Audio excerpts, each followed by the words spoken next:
Hello and welcome back to the channel. It's Mark from PowerSonic and Apprentice 121.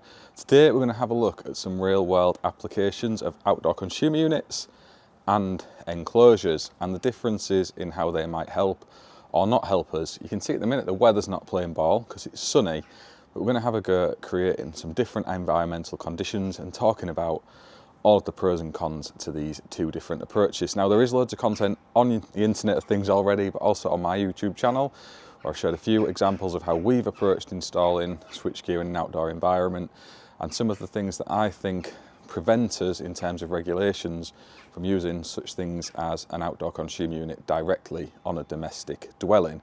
But I'll take you in a little bit closer and we'll have a look at these two setups and then demonstrate them when nature starts to play ball. So first up, this is a BG example. This is an IP65 consumer unit, and we have just loosely secured it onto the wall here with one fixing into the back. We're trying to limit the amount of holes and openings into this to as low a level as possible for demonstration purposes, and these are self-tapping roofing fixings we use on the Van Volk system, so there is a little washer under there as well.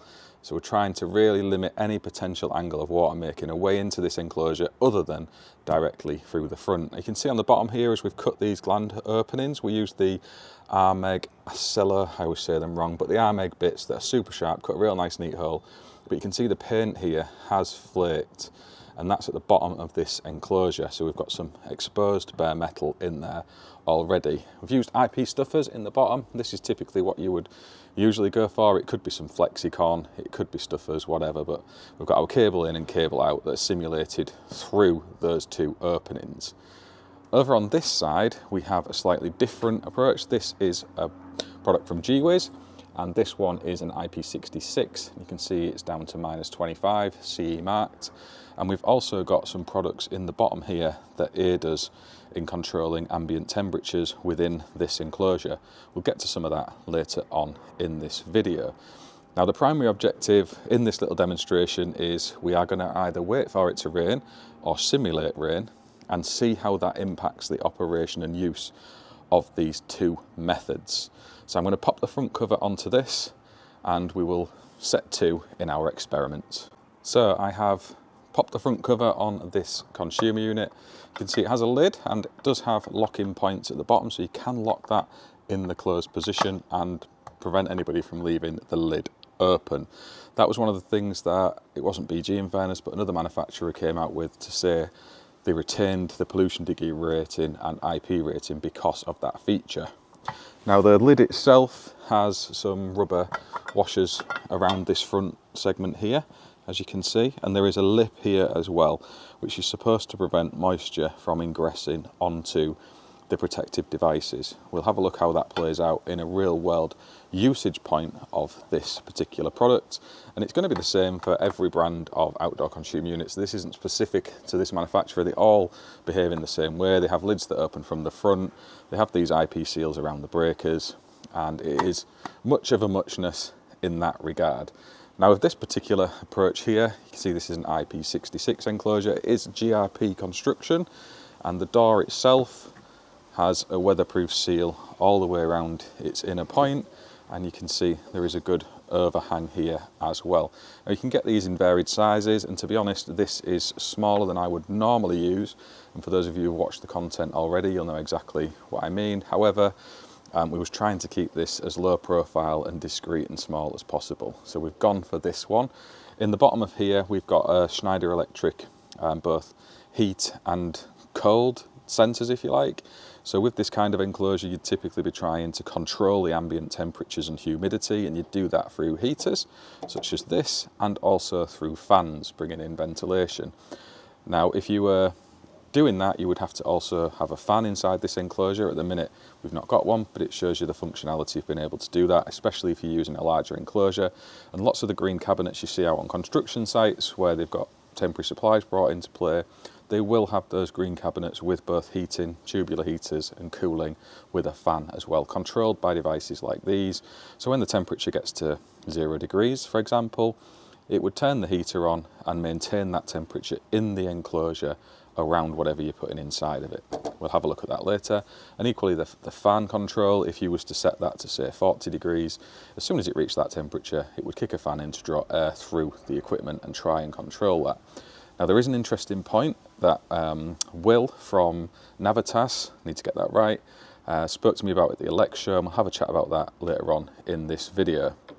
So I think now we need to move forward to some testing, and we'll start with the BG board in an outdoor environment. So we're just going to have this direct on the wall, and we'll see what happens when it starts to rain and somebody comes along to operate it. There you go. Getting wet again. So you can see it has now started to rain. However, unfortunately my EV charger has stopped charging. I've no idea why. It could be due to a pen fault, but we'll assume I am your everyday consumer.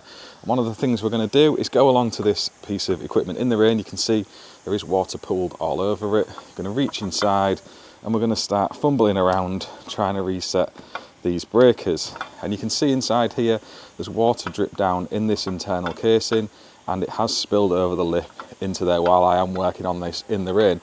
And it's not a torrent downpour, it's just a gentle spraying. So you can see it's not been absolutely soaked, but it is getting wet, as am I. And managed to reset those breakers. We'll leave that to sit there now and see what water pools inside of it. So the passing shower has cleared, and I wanted to have a look inside this and see if any moisture has made its way in. But before we do that, I'm just going to bring you in close and you can have a little look at one of the things I think is a problem with this particular setup, and that is when you're using it, this could have snow sat on top of it, it could be wet from the rain, and I'm sure there's been every effort made to try and engineer pushing water away from the protective devices, but at some stage during its normal mode of operation, somebody is going to be lifting these and interacting with these with wet hands while it is raining. So whatever IP seal, whatever lips and other things we put into play on here, moisture will find a way. You know, it's just the natural cycle of life that water does find a way into everything if it's got a gap and a hole. And I thought about trying push-in blanks as opposed to DIN rail mountable ones, but I think this gives the tightest seal possible using the DIN rail one, and it reflects the MCBs as well.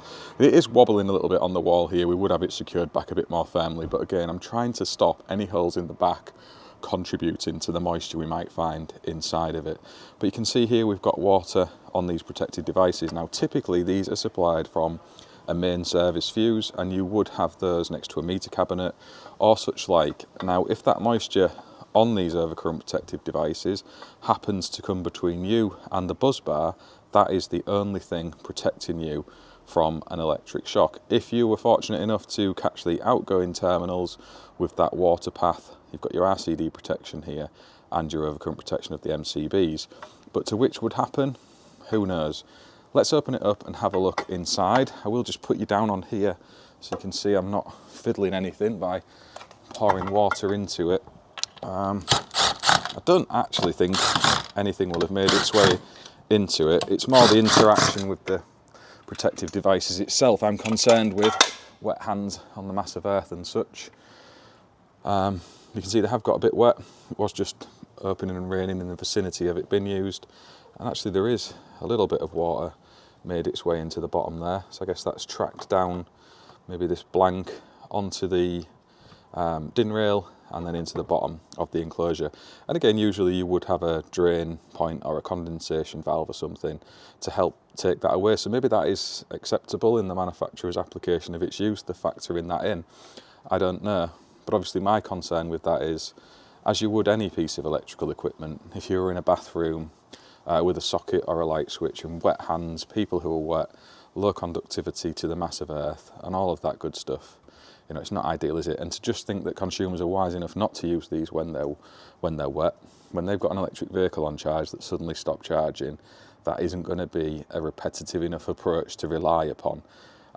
The world of people using electrical systems does not behave like that. So we need to try and engineer the best case scenario to prevent issues, in my opinion. So I'm just going to give everything a good dry off, and then we'll pop this inside there and see what happens. It has been getting a bit of a spraying while we've been testing this, and there's currently no moisture inside it whatsoever, and this is also screwed through the back into the fabric of the building. So yeah, we'll see what happens and then we'll put it to the test. So you can see now we've got our IP65 BG consumer unit inside this GWIS enclosure. We do have our heating and cooling in there as well, but I've not wired it up because it is 15, 16 degrees in early September, so it's not likely to be seeing a great deal of humidity and cold in there, so they would kind of serve no purpose. But for all year round, you definitely want to consider that, and we'll speak about why in just a minute. Let's get wet again. God, things I do to make a video. So unfortunately in this simulation, I couldn't get the rain to shoot out the door at this consumer unit enclosure because we're a bit further away from the doorway. So I'm bringing it a bit more direct, up and personal. This will make it more likely to be getting wet. In fact, we'll give it a right good soaking. But I do want to replicate using it in the rain because that's the primary objective here. Now I should say that this isn't something that I would recommend still. People are still going to be wet, they're going to have wet hands, they're still going to be interacting with the overcurrent protected devices. But there's a couple of key differences and we'll finish on that at the end of the video. I'm going to get on with this before I get absolutely soaked. In fact, yeah, I want to show you how wet or dry it might be in there before I touch it. So we'll do that. I'll just turn that off. We'll make it rain again in a minute, don't worry, before we go into it. If you just have a look there inside the enclosure, that has stayed bone dry, aside from a few little drips that are popping into the bottom here. Are you recording? Yeah, it's raining again. So we're going to open it up. And again, with wet hands, it's still raining, there's water going all over in there. I'm going to reset these breakers, leave the lid open just a little bit, let it all do its thing, shut that back down, close the door, yeah, and turn the rain off. Oh dear, I've got a bit too wet there. That was more of a monsoon. Oh dear. So I've left it for a few minutes to just sit there with the lid pushed back closed, as it would be in a normal working environment. So consumer comes running out, EV chargers stop working, we'll pretend it's not because of a pen fault, because that just muddies things even further.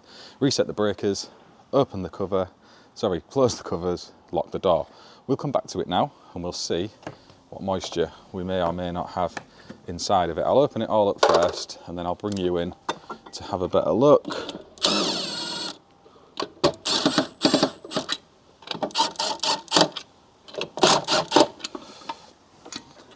So already I could see the front kind of parts to this. So this section was carrying a lot less water than when it's just directly on the wall, and that kind of makes sense because this would pool a load of moisture that would just run down it, and when you open the lid, it drips onto it all. Looking inside, now we have got some moisture in the bottom of this enclosure, and we would expect that. However, inside here it does appear to be dry. There's nothing I can really see. Now obviously somebody is still coming to interact with it with wet hands. They're still going to be operating these with wet fingers. However, because we're in an enclosure where this is kept dry, there's no moisture sat on this enclosure when they lift the lid. It's not running straight down into it, you know, not getting more wet on their hands before they come into contact with it. And typically I would use a much bigger enclosure than this, and a bigger consumer unit, and I'll try and link in the description of the video to Matt's where we've done that to aid us a little bit better. But in this particular example, you know, if I was going to maintain this, I would be looking to stick these higher up into here. Same with the heater, to get them as much up out of the way as possible. And again, making sure we've got double insulated cables and we're using some guards and covers on all the terminals. So any normal consumer coming to interact with this and reset breakers isn't exposed to something dangerous within the enclosure. It is a challenge. You know, and again, this isn't an ideal approach. It's not something I would try to do. But if it was totally unavoidable, as it kind of was at Matt's, because we was in a carport environment and we wanted some local distribution within that area, you know, it is something you can look towards as a solution. But yeah, obviously these getting wet is not good. You know, they're not IP65 rated, so you need to make sure you're placing them in a place where they're not going to get wet. But yeah, you can see we've got a bit of moisture pooled on the bottom. Now again, we would usually have a condensate valve in this, or a fan, a drain point, so that moisture would naturally work its way out of it. So yeah, it's kind of the same principle as the consumer unit as itself. Now obviously I've mentioned about pen faults before, and being inside an enclosure like this doesn't improve our prospect of avoiding that. If a consumer's still coming outside when a pen fault's at play and going to interact with the product, they're still lifting the lid up, they're still stood on the mass of earth, so that still plays a part. So my suggestion would be to use a plastic enclosure, so an IP65 plastic consumer unit, and house it in a GRP enclosure to try and ensure we have that controlled environment around the distribution equipment. Now, one of the points that Will made, in fact I'll spin this around so I can see you, one of the points Will made with these RCBOs is in winter the ambient air temperature is quite cold, so it could quite reasonably be 0 degrees Celsius, and overnight the EVs are likely to be on charge. So those RCBOs are taking quite a bit of current and warming. And what's the thing that happens inside a metal enclosure with a cold ambient temperature and something warm in the middle of it? You're going to see that moisture form on the inside of your consumer unit. So whatever approach you're taking with these, I think considering breathing valves, so your condensate valves that you can get in your distribution equipment, is absolutely essential. And equally, if we've got that inside an enclosure like this, where those ambient temperatures are controlled, the pollution degree rating is adjusted for all of the components within it, or certainly in my opinion it is. And then you're not going to get that forming of condensation within the enclosure itself, within the consumer unit. You're going to see that somewhere else in the wider enclosure, and then it can be safely taken away. Just a view. So I appreciate we're visiting this topic again, and I've gone over it on installs out in the real world, but it's never been raining, we've never been able to really go over it. And some of the key things I think we need to consider when we're using outdoor consumer units is its mode of use. So somebody coming to interact with it while it's snowing, while it's raining, to reset breakers. Once you've got that lid up and you are working on resetting those breakers, what's the pollution degree rating around those protective devices? What's the IP rating around them? We need to be a bit more realistic about the use of this out in the field, and also the volume of these installs going in. I'm not sure if industry has fully grasped how much of a growing thing this is. You know, we're seeing thousands, tens of thousands of installs every month, and it doesn't take a genius to run the maths and see that in a couple of years' time it's not unrealistic to expect maybe 1 million more of these outdoor consumer units to be in use. And we've got the issues where it rains a lot in this country, it's cold a lot in this country, it snows sometimes as well, and domestic consumers are not the most reliable at following instructions and doing sensible things all of the time. That's just the reality of life, and there is easier ways for us to try and mitigate against that with the work we're doing. And the first port of call is to take your final circuits back to a consumer unit in an indoor environment.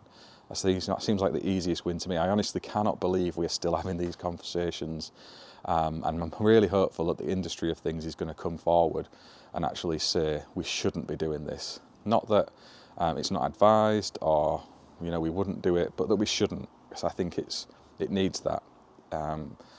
Before something tragic happens, it always seems to be we get the reaction after something awful, and I think we're setting ourselves up for one of those cases with this particular type of setup that's sprung up around heat pumps and EV chargers. So just something to think about. If you do have to use them in an outdoor area, or as I've referenced a few times before here, just consider how you can make that as safe as you possibly can. So earth electrodes would be a good one, because you kind of cover off the pen fault aspect in that case, or conge discs. And the other is an enclosure around your consumer unit.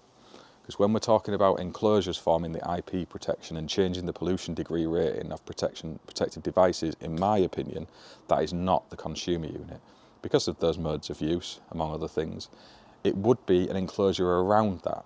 So the enclosure around that would form an IP rating, protecting it from those other elements that affect the pollution degree rating. And I'm still not entirely happy with that, to be fair, but I think it's a halfway house that is more acceptable than just screwing these to the outside of someone's wall. And I'm not repeating this just because I want to be on some crusade around outdoor consumer units or be right about a point. You know, this is just my opinion and my views, and I genuinely do think that this is a problem that's building that could be avoided, and something horrible is going to happen if we don't change course.